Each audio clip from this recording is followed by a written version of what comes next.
ഭൂമിയിൽ ഒരിടമുണ്ട്. അവിടെ വടക്ക് നോക്കി യന്ത്രം തെറ്റായ ദിശ കാണിക്കുന്നു. ആകാശം കടലിനെ വിഴുങ്ങുന്നു. പോയവരാരും തിരിച്ചു വരാത്ത, ശാസ്ത്രത്തിന് പോലും ഉത്തരം മുട്ടിക്കുന്ന ഒരു നരകം.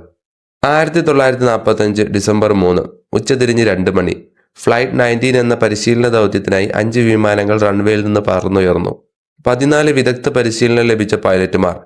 ആകാശം തെളിഞ്ഞതായിരുന്നു. കടൽ ശാന്തമായിരുന്നു. ഇതൊരു സാധാരണ യാത്ര മാത്രമായിരുന്നു. പക്ഷേ അവർക്കറിയില്ലായിരുന്നു അവർ പറക്കുന്നത് മരണത്തിലേക്കാണെന്ന്. ആ വിമാനങ്ങളുടെ ക്യാപ്റ്റൻ ചാൾസ് ടൈലർ അസ്വസ്ഥനായി കോമ്പസിലേക്ക് നോക്കുന്നു. കോമ്പസ് വട്ടത്തിൽ കറങ്ങുന്നു. അയാൾ അപ്പോൾ തന്നെ കൺട്രോൾ റൂമുമായി ബന്ധപ്പെട്ട് കോമ്പസ് പണിമുടക്കിയിരിക്കുന്നു, ഞങ്ങൾക്ക് ദിശ തെറ്റുന്നു എന്ന് പറഞ്ഞു. അപ്പോൾ കൺട്രോൾ റൂമുകാർ പറഞ്ഞത് സൂര്യനെ നോക്കി ദിശ മാറ്റുമെന്നാണ്. അപ്പോൾ കിട്ടിയ മറുപടി ഇതാണ്: സൂര്യനോ? ആകാശം വളരെ വിചിത്രമായിരിക്കുന്നു. ഇവിടെ സൂര്യനെ കാണാൻ കഴിയുന്നില്ല. സമുദ്രം വളരെ വിചിത്രമായാണ് കാണുന്നത്. ഞങ്ങളൊരു വെള്ള പുകയിലേക്ക് കടക്കുകയാണ്. അതായിരുന്നു അവസാന സന്ദേശം. അതോടെ 5 വിമാനങ്ങളും ആകാശത്ത് വെച്ച് അപ്രത്യക്ഷമായി. ഇതിലും ഭയാനകമായ കാര്യം എന്താണെന്നറിയുമോ? ഇവരെ രക്ഷിക്കാൻ പോയ മാർട്ടിൻ മറൈനർ എന്ന റെസ്ക്യൂ വിമാനവും 13 ഉദ്യോഗസ്ഥരും ഇതോടൊപ്പം കാണാതായി. ഒരു രാത്രി കൊണ്ട് 6 വിമാനങ്ങളും 27 മനുഷ്യരും ഒരു ബോൾട്ട് പോലും ബാക്കി വെക്കാണ്ട് മറഞ്ഞുപോയി.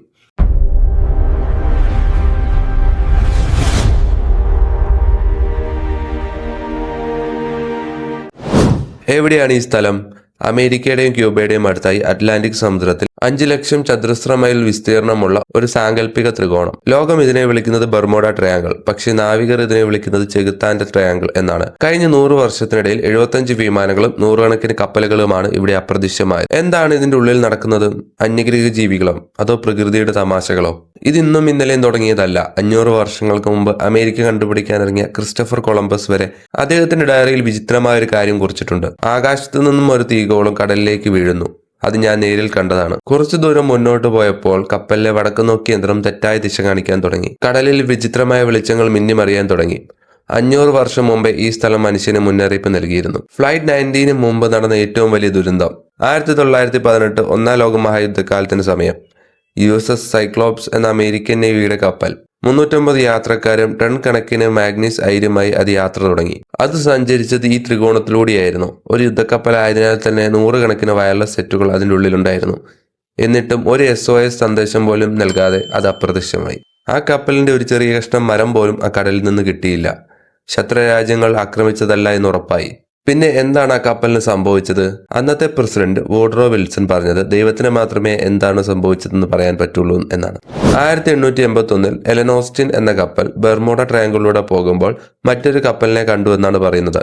അതിൽ ആരും ഉണ്ടായിരുന്നില്ല, പക്ഷേ ഭക്ഷണം ചൂടാറാതിരിപ്പുണ്ടായിരുന്നു.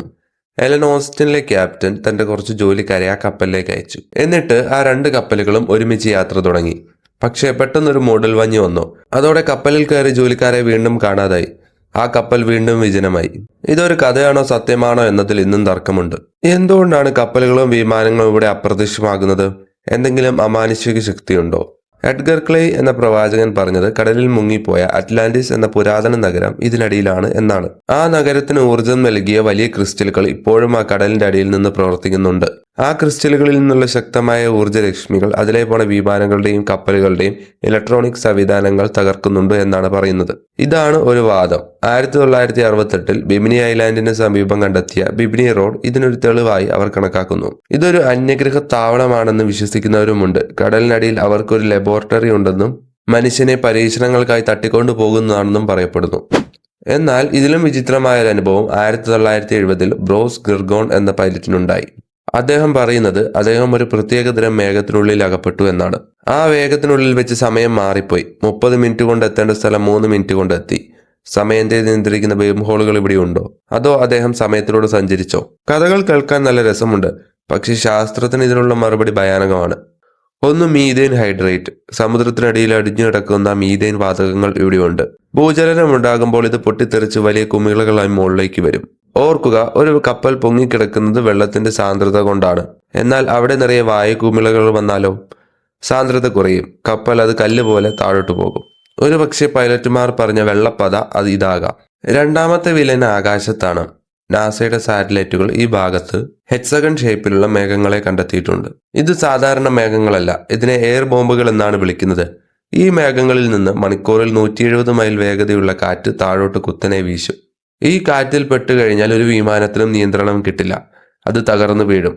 അതേപോലെ ഈ കാറ്റ് കടലിൽ 100 അടി വരെ ഉയരമുള്ള റോക്ക് വേവ്സ് ഉണ്ടാക്കും. വലിയ കപ്പലുകളെ തകർക്കാൻ ഈ തിരമാലകൾക്കാവും. കൊളംബസ് മുതൽ ഫ്ലൈറ്റ് 19 വരെ പറഞ്ഞത് കോമ്പസ് കേടായി എന്നാണ്. ഇതിനൊരു കാരണമുണ്ട്. ഭൂമിയുടെ മാഗ്നറ്റിക് നോർത്തും യഥാർത്ഥ വടക്കും തമ്മിൽ നേർരേഖയിൽ വരുന്ന പോയിന്റാണ് ഈ ബർമുഡ ട്രയാങ്കിൾ. ഇതിനെ അഗോണിക് ലൈൻ എന്ന് വിളിക്കും. ഇവിടെ വെച്ച് കോമ്പസ് നോക്കിയാൽ അത് യഥാർത്ഥ നോർത്ത് കാണിക്കില്ല. പഴയ കാലത്തെ നാവികർക്ക് ഇതറിയില്ലായിരുന്നു. അതുകൊണ്ട് തന്നെ അവർ വഴിതെറ്റാനും അപകടത്തിൽപ്പെടാനും സാധ്യത കൂടുതലായിരുന്നു. ഇത്രയൊക്കെ അപകടങ്ങൾ ഉണ്ടായാലും നമ്മളൊരു കാര്യം തിരിച്ചറിയണം. ലോകത്തിലെ ഏറ്റവും തിരക്കേറിയ വിമാനപാതകളും കപ്പൽ പാതകളും പോകുന്നത് ഈ ബർമുഡ ട്രയാങ്കിളിലൂടെയാണ്. ദിവസവും 100 കണക്കിന് കപ്പലുകളും വിമാനങ്ങളും സുരക്ഷിതമായി ഈ ബർമുഡ ട്രയാങ്കിളിലൂടെ പോകുന്നുണ്ട്. ലോയിസ് ഓഫ് ലണ്ടൻ എന്ന ഇൻഷുറൻസ് കമ്പനി പറയുന്നത് ലോകത്തിന്റെ മറ്റു ഭാഗങ്ങളിൽ നടക്കുന്ന അത്രമാത്രം അപകടങ്ങൾ മാത്രമാണ് ഇവിടെയും നടക്കുന്നത് എന്നാണ്. ഈ ഭാഗത്തൂടെ പോകുന്ന കപ്പലുകൾക്ക് അവർ അധിക തുക ഈടാക്കുന്നില്ല. ലോറൻസ് കുഷെ എന്ന ഗവേഷകൻ പത്രവാർത്തകൾ പരിശോധിച്ചപ്പോൾ അയാൾക്കൊരു കാര്യം മനസ്സിലായി. പല അപകടങ്ങളും നടന്നിരിക്കുന്നത് ബർമുഡ ട്രയാങ്കിളിന് പുറത്തു വെച്ചാണ്. എഴുത്തുകാർ അത് പെരുപ്പിച്ച് കാട്ടിയതാണ്. ഫ്ലൈറ്റ് 19 എന്ത് സംഭവിച്ചു? അന്വേഷണത്തിൽ കണ്ടെത്തിയത് ലീഡർ ചാൾസ് ടൈലറിന് സ്ഥലപരിചയക്കുറവുണ്ടായിരുന്നു. കോമ്പസ് കേടായപ്പോൾ അദ്ദേഹം കരയിലേക്ക് നയിക്കേണ്ടതിന് പകരം കടലിലേക്കാണ് മറ്റു വിമാനങ്ങളെ നയിച്ചത്. ഇന്ധനം തീർന്നപ്പോൾ അത് കടലിലേക്ക് വീണു. അതൊരു പൈലറ്റ് എറർ ആയിരുന്നു, മറ്റു കാരണങ്ങളല്ല. മറിച്ച് പ്രകൃതിയുടെ വിചിത്രമായ ചില കളികൾ നടക്കുന്ന, ഒപ്പം മനുഷ്യന്റെ ഭാവനയിൽ വിരിഞ്ഞ ഒരു മിത്ത് മാത്രമാണ്. മീഥെയ്ൻ കുമിളകളും എയർ ബോംബും കാന്തിക വ്യതിയാനവും ചേർന്നൊരു പ്രതിഭാസം. അത് മാത്രമാണിത്. പക്ഷേ കടൽ എപ്പോഴും നിഗൂഢമാണ്. നമ്മൾ കണ്ടെത്താത്ത ഒരുപാട് രഹസ്യങ്ങൾ ആ നീലപ്പരപ്പിനടിയിലുണ്ട്. നിങ്ങൾക്ക് എന്ത് തോന്നുന്നു? ശാസ്ത്രമാണോ അതോ മുങ്ങിപ്പോയ അറ്റ്ലാന്റിസ് ആണോ നിങ്ങൾക്ക് വിശ്വസിക്കാൻ തോന്നുന്നത്? നിങ്ങളുടെ അഭിപ്രായങ്ങൾ താഴെ കമന്റ് ചെയ്യുക. അടുത്ത എപ്പിസോഡിൽ ഇതിലും നിഗൂഢമായ ഒരു വിഷയവുമായി വരാം. അതുവരേക്കും it's me Ivin Jose signing of.